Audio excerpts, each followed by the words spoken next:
Tasty రొయ్యలు గోంగూర చేసే ప్రాసెస్ని చూసేయండి.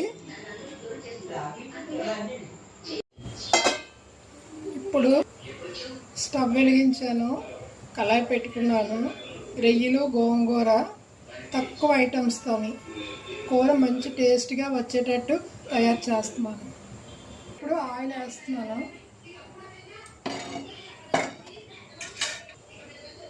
ఆనియన్ వేస్తున్నాను.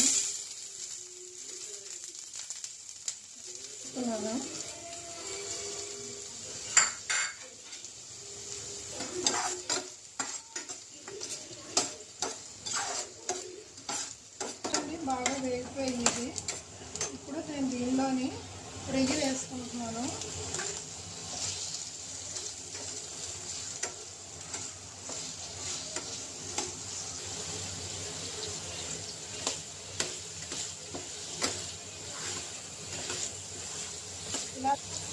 ఇలా బాగాను ఆయిల్లో వేసుకుంటే నీసు వాసన అది రాకుండా ఉంటుంది. కొలవస్ నెయ్యదు, చాలా బాగుంటుంది టేస్ట్గా.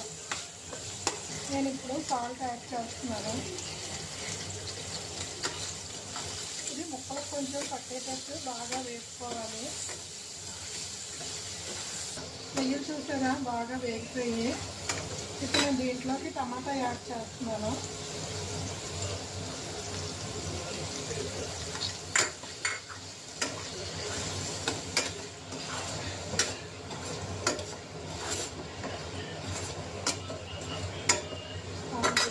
నేను ఒక పెద్ద స్పూను కారం యాడ్ చేస్తున్నాను. రొయ్యలు గోంగూర కదా, కొంచెం కారం ఎక్కువే పడుతుంది. మసాలా కారం వేస్తున్నాను.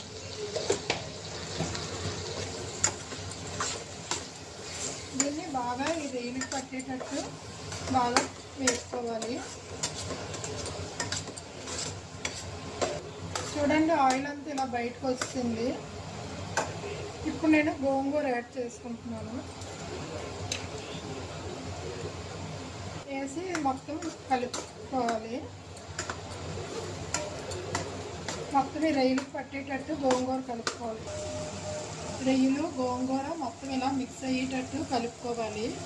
కలిపి కొంచెం వేగిన తర్వాత పచ్చివాసన పోతుంది. అప్పుడు నీళ్ళు పోసుకోవాలి. వాటర్ యాడ్ చేస్తున్నాను.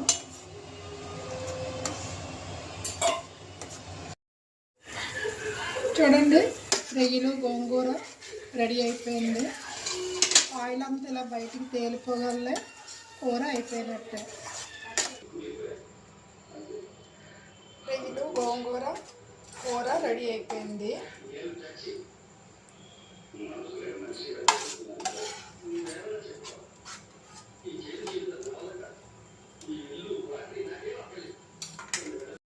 కూర రెడీ అయిపోయింది.